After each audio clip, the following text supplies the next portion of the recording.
This program is not for children. If you're under the age of 13, get the hell out of here.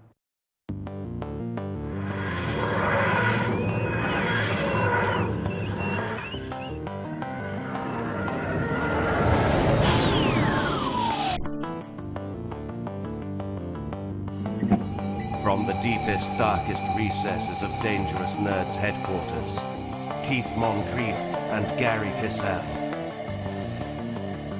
Hey guys, welcome to another episode of Pop Culture Minefield. That's Keith over there. And that's Gary. And again, we're promoting the idea of head nodding. It's good for social distancing. We're social distancing so much, we're in a different city. That makes us one of the best. And, you know, and I want to put it out there that Keith and I are both dealing with loved ones with COVID right now. I'm not a religious person, but I hope that some of you who are will send some prayers to our family members. And because Keith is deeply religious. What are you, Buddhist? Is that it? I'm a Hindu. black guy. Yeah, I'm a black guy. You're a black guy. So you like Kwanzaa or something. Is that a religion?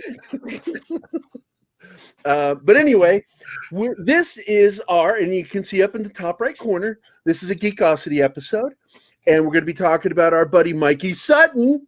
And, you know, Mikey's always got the good stuff, you know, and this is going to be talking about, you know, Mikey Sutton scoops that have come out in the last 45 days. It's a Mikey Sutton news alert.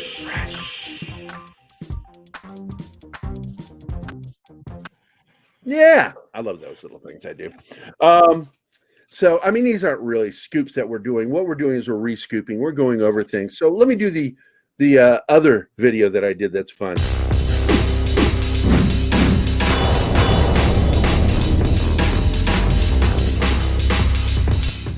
I love that video too.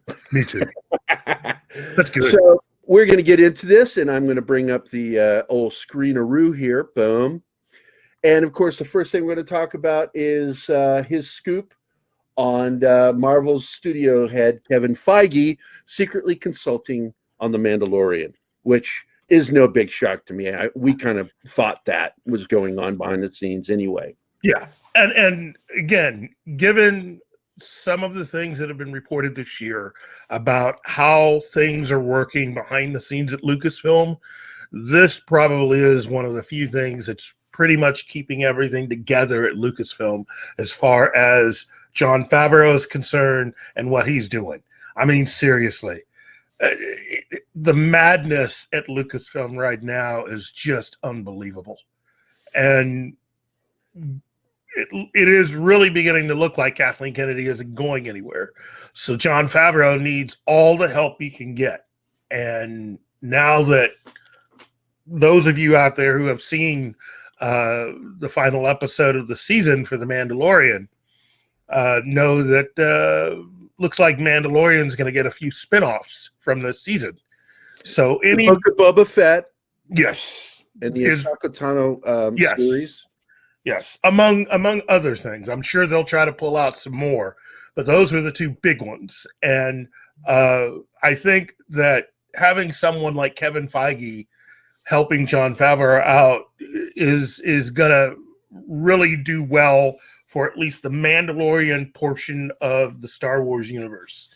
And given the response to spoilers, the return of Luke Skywalker, I think it's definitely something that is warranted and really wanted, I think, by every real Star Wars fan. What do you think, Gary? I like goats. I got to tell you, man, it made sense that Kevin Feige would be pulled in. I got to tell you, I really don't know how in hell Kathleen Kennedy is not fired yet. I don't understand it. It makes no sense. Everything she touched turned to shit. Everything that Favreau touches is gold.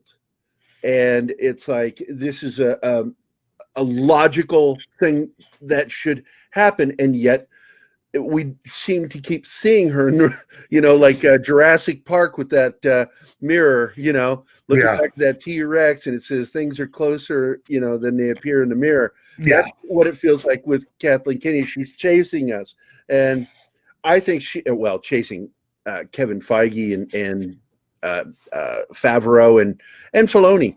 And Yeah. Filoni, I want to put it out there too that Filoni needs to be managed.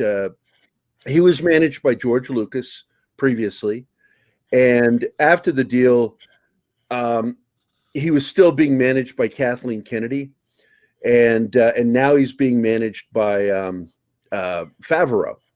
And I think he does his best work when he's being managed. Favreau is a much more skyscraper guy. He's better at seeing the overall layout of where things are going. Yeah. He's got a much better idea. And you can see that he was worked closely with Feige with the shit over there at Marvel. So I expect things to get better on Disney Plus, but while she still has hooks in it, we're going to keep seeing stupid shit pop up here and there, and they're going to lose money on it. That's just an easy prediction. It's not like, it's because it's going to be woke. No, it's because it's badly planned out is why it's not going to work. She's not a planner. No, and you don't lose money on some of these films the way that they have, like Solo. Solo by every measure, if you take out the money that was spent to reshoot the movie, Solo actually was profitable. But because she mismanaged that entire thing, it lost money. It lost money. Yep. It's plain. It has nothing to do with hating her. I don't hate the woman. I really don't. But and the Rogue One spinoff series, I thought it was a joke. I really did. I did not ever believe it was going to happen, and that it's happening. I'm like, well, good luck with that. Well, legacy fans are not going to be piling in to see it like they will watch Mandalorian and anything Favreau and Filoni do. She just seems to have a hard-on dislike for anything Star Wars related that George Lucas had anything legacy related. Anything. Yeah. But there you go. And but I think it was smart for the for Disney to lend Feige out to Star Wars. I think it was a very smart move, and I think that in the end run, it needs to be either him or Favreau in charge of Star Wars, and they need to get Kathleen Kennedy the fuck out of there. She's just going to keep screwing the pooch. Yeah, and that's a fact. That's a fact, Jack. And now we move on to another scoop. Boom, baby. HBO Max with the Justice League trilogy. And I was talking with Mikey the other day before we get into this, and Kieran and everybody over there on the Facebook page. And it came out that basically I said that as long as this succeeds, they're going to make way for Zack Snyder. And Zack Snyder doesn't have any real long-range plans right now because it all hinges. He knows that. It hinges on the success of what he's doing right now. But I really do hope they do this. I hope this is the direction, because that was what he wanted to do. He wanted to do a trilogy. He wanted a Justice League movie trilogy. He wanted to do World's Finest. As his third film, as I recall, and that would lead to the Justice League. And but instead, we got Batman versus Superman, which was just, and then that Justice League that we got was just, and even the fan edit, I like the fan edit of it, but still, it's missing so much that it needed. Well, it's missing all of his original material and not the stuff that was reshot by Joss Whedon. I mean, a majority, and when I say a majority, I mean over 95% of what you're seeing almost with Justice League is pretty much all the reshot stuff from Joss Whedon as overseen by Jeff Johns. And Jeff Johns, the guy who wanted to be Kevin Feige for DC, but lacked the vision and the intelligence, to be honest with you. I'm not saying he's dumb, but yeah, he's dumb. It's just that the biggest misconception I think about uh, really about Zack Snyder is the fact that he was only in charge of the stuff that he was actually doing. He was not the overall planner for the entire DC universe, which I think is one of the biggest misconceptions about Zack Snyder. That isn't to say that he didn't have power, but he was a guy that I think after Batman v Superman realized that Warner Brothers really was not going to give him a free hand in doing what he wanted to do.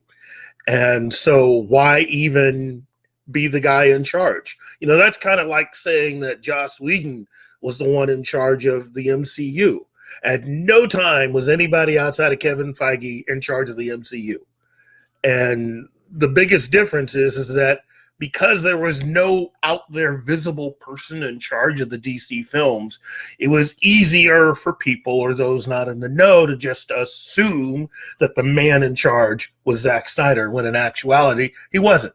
Because had he been the man in charge, a lot of the problems that Warner Brothers ended up having would not have been as big a problem. There wouldn't be as many issues, and you wouldn't have had the same kind of response and the effort to try to sweep everything under the rug after he was gone, i.e. Wonder Woman 84. I mean, that is the biggest casualty to all of the tomfoolery from people like Jeff Johns and Walter Hamada. But who's another person that's got to go? Yeah, Walter Hamada's got to get. They got to get him out of there. AT&T stepped up to the plate on some of this shit, but they still are letting some of these people work there that really caused most of their problems, if not all of them. And that's the amazing thing about it. You have a guy that was fired from his job. They decide to remake and reshoot pretty much almost all of his film, kept his name in the credits as the director, though, so that when the movie failed, it was all his fault. that is basically that's it. Those people at Warner Brothers are so smart. They think people like fans just can't figure shit out. Well, AT&T walked in one day and just decided, you know what, they were like a parent that comes in and sees all their kids have been wild and decides they're just going to take off the shoe, take off the belt, and whip everybody's butt, which is what they've done. And they're continuing to do it. So amen. And I'm excited by all the changes going on over there. And one of the things that makes me sad is some of the people that I like talking smack about HBO Max and putting it down. And I'm like, this is really a good idea. And I'm really surprised from some of the people that are in our court in way of thinking, talking smack about HBO Max. And I'm like, why are you doing that? This is the really good chance for DC Cinematic to get back on track. Yes. And again, the person, of course, I'm talking about most is Comic Book Artist Pro. Yeah. Well, I love that guy, but I don't agree with his rationale on that at all. It's like, the response to Wonder Woman 84 really does play in to how much HBO supports and how much power Zack Snyder could have if Justice League, his version of Justice League, gets even remotely the same kind of response that you got from having Luke Skywalker on The Mandalorian. And really, that's all they really need. And again, whatever future Justice League movies, I don't even think he's really going to work that hard on it. I think what he's doing is he's going with his original idea of the Justice League trilogy, and that's all he's going to do. I don't think he's trying to do anything more than that, because really, if you think about it, that it's because I'm not sure about the Martian Manhunter thing that he had planned that, and I because I don't recall ever hearing about that until recently. So I'm thinking that may be one thing that he expanded upon. I think that was planned. I think that was Yeah. something that, I think that was a part of Justice League originally, and that was one of the things that got cut out by Joss Whedon and really Jeff Johns, because Jeff Johns let it be known that he hated the entire direction that Zack Snyder was going. Well, I'll acquiesce to your knowledge on that because, well, you're a black man and I'm white, and I don't want to start a fight.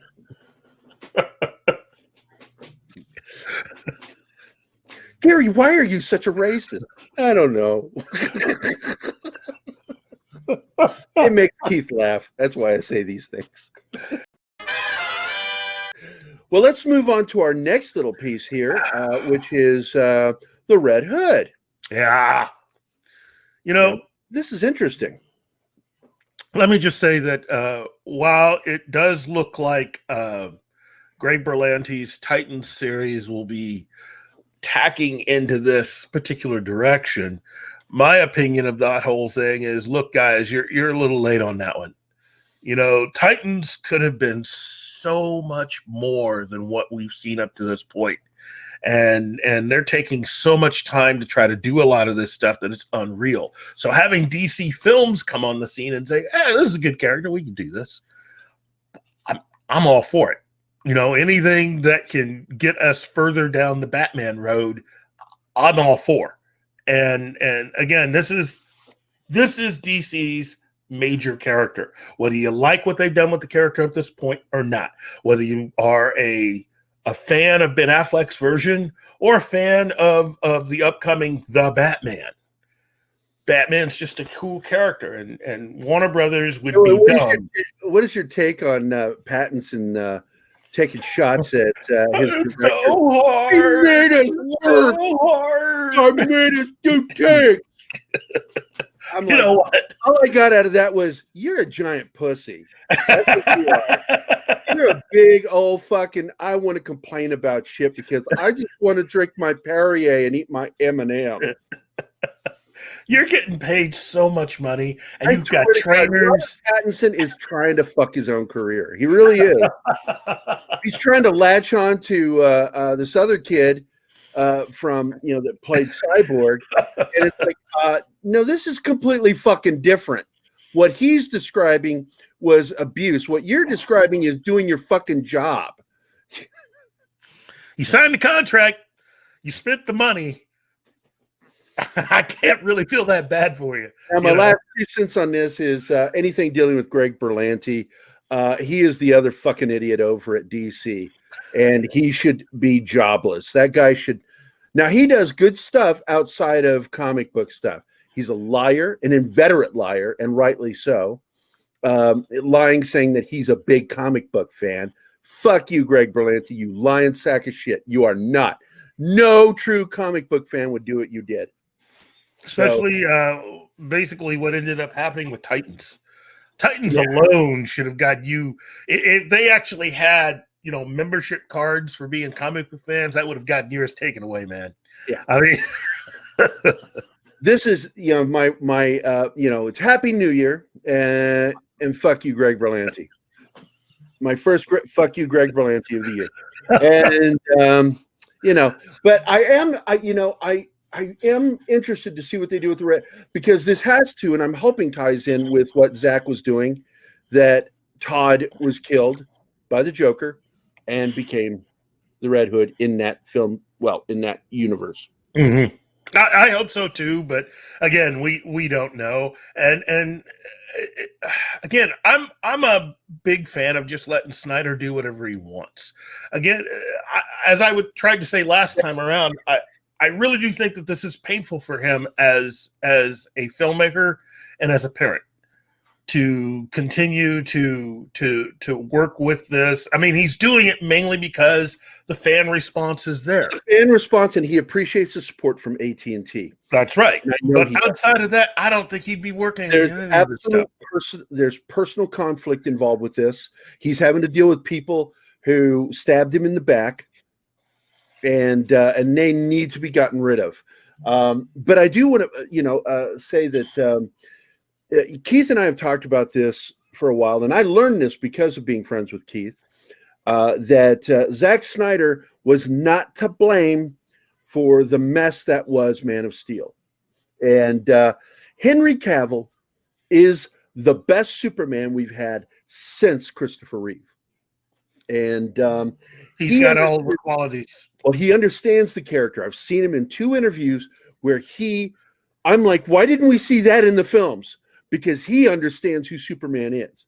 And I'm hoping that Zach now, without the thumb down on him from Warner Brothers, because the Superman that we got was not Zach's Superman, that was Warner Brothers Superman. They wanted that. They pushed him. They forced him to make Man of Steel exactly as it was written. And it was written exactly the way they wanted it, Jeff Johns. And God, I fucking hate that guy.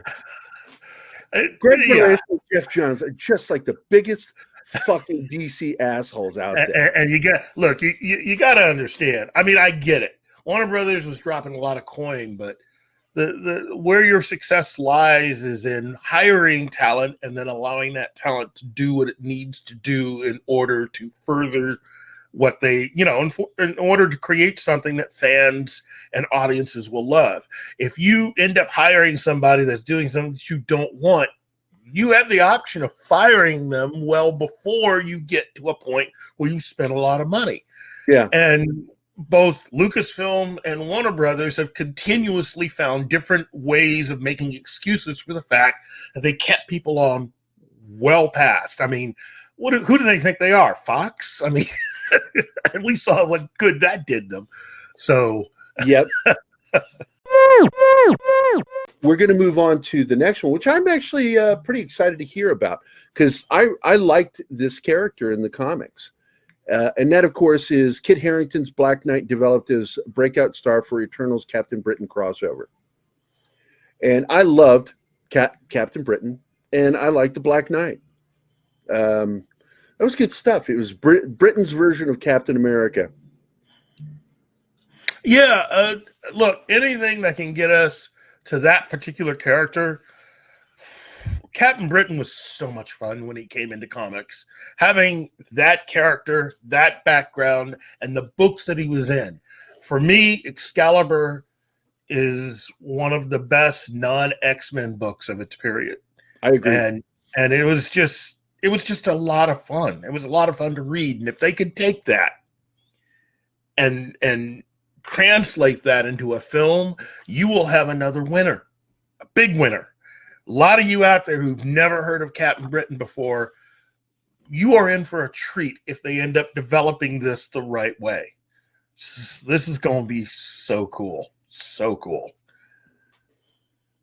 And I agree. And basically, I think this is good for Kit Harington because Harington, he had this career thanks to Game of Thrones, but where did he go? He did that Pompeii movie and it just fizzled. It didn't go anywhere. And I felt bad for him because it tanked. But his career really hasn't gone anywhere since Game of Thrones. And he's really kind of at that moment where he needs to take up, something new that's going to move his career forward before it stagnates.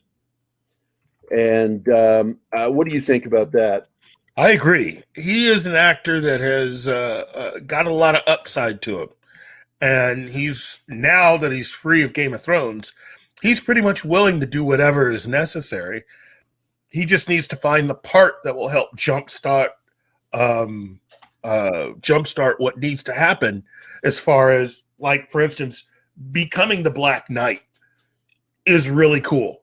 That will help him. But I think he also needs to be someone that could be in the running for any number of roles. Now, of course, I don't think he was ever really considered for Bond, but that's the kind of stuff that he really, really needs. He needs an identifiable series and character that will allow him to go well beyond and be thought of as more than just Jon Snow. If you can do that, you've got a shot. I mean, he's got to follow the Harrison Ford formula because Ford was able to follow up Han Solo with Indiana Jones. And I think he just needs to find that character that will allow him to be more than what we've seen up to now. I hope he's able to find it, but you never know. Here we go. Richard Donner has confirmed he will direct Lethal Weapon 5. It's been greenlit, so they're moving forward with it. And I'm kind of stoked about this because I thought Lethal Weapon 4 was not very good. It was meh. You know, even Lethal Weapon 3 wasn't as good as Lethal Weapon 1 and 2. Mm-hmm. But Lethal Weapon 3 was sort of the end of the good Lethal Weapon films. But part of that is Shane Black. You know, they should have at least tried to bring Shane Black back to help on a lot of these scripts because these were his characters. Yeah, and I agree. And if you're going to try to create a series of films, the least that you can do is at least give the person who created the characters the opportunity to at least write or make a pass at one of the versions. And here's of a chance for Shane to get a comeback because Predator really killed his career. Yeah, whatever momentum he had after Iron Man 3, I think The Predator pretty much killed it.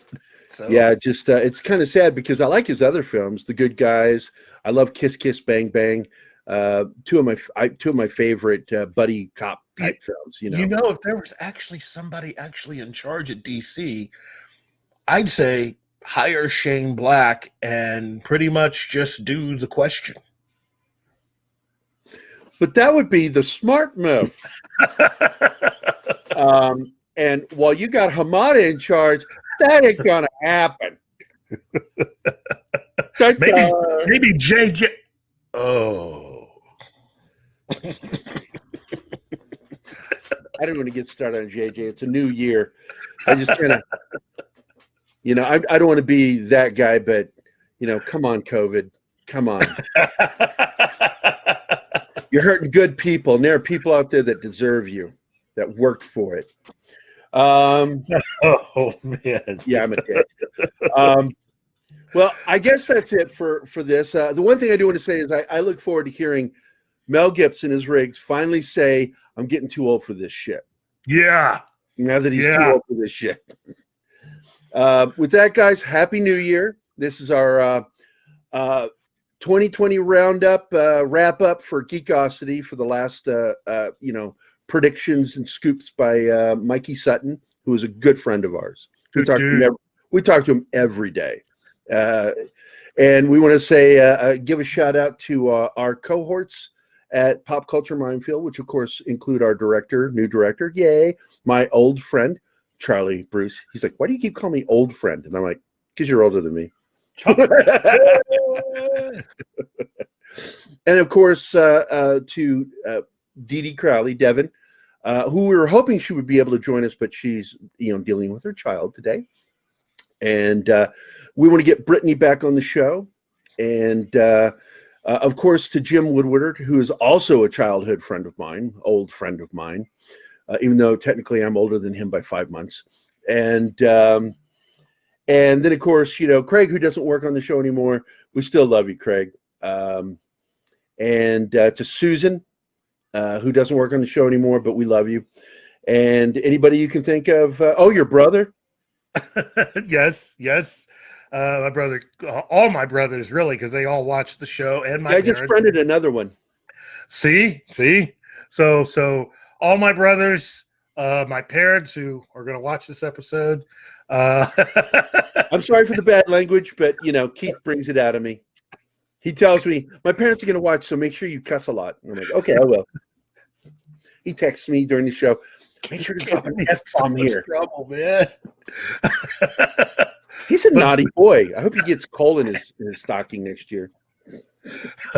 But really, to all the fans that have supported us, to really our family members, you guys out there, and to all the people that we've met, because we've met a lot of people because of this show. Tom, Rob, Andre over at Midnight Sedge. Yes. E-Hack, my buddy John at E-Hacker. Yes. The Doc, Script Doctor. Yes. None of us know his real name. And then, of course, oh my gosh, I just had a brain fart. World class bullshitters. Jeff at World Class Bullshitters. And of course, Jeff. Yep, at Fanzine. Jeff Hicks. And then, of course, Fanzine and all of our friends on YouTube. Mecha Random, That Star Wars Girl, John at Talk Star Wars. I love that guy. We've got a lot of friends. And all our friends, Nerd Informants, Geeky Cool. Larry Lytle, not Little. Yeah, and AJ. Can't forget AJ. Spoo. And of course, you. Nah, fuck me. Happy New Year's to all you guys. Our first episode of the year. And here's to a long life and have a good night. Farewell from Pop Culture Minefield. Till next time, get off our fucking lawn! Hey guys, thanks for watching Pop Culture Minefield. If you've enjoyed the show, please remember to like and subscribe, and don't forget to hit the bell icon.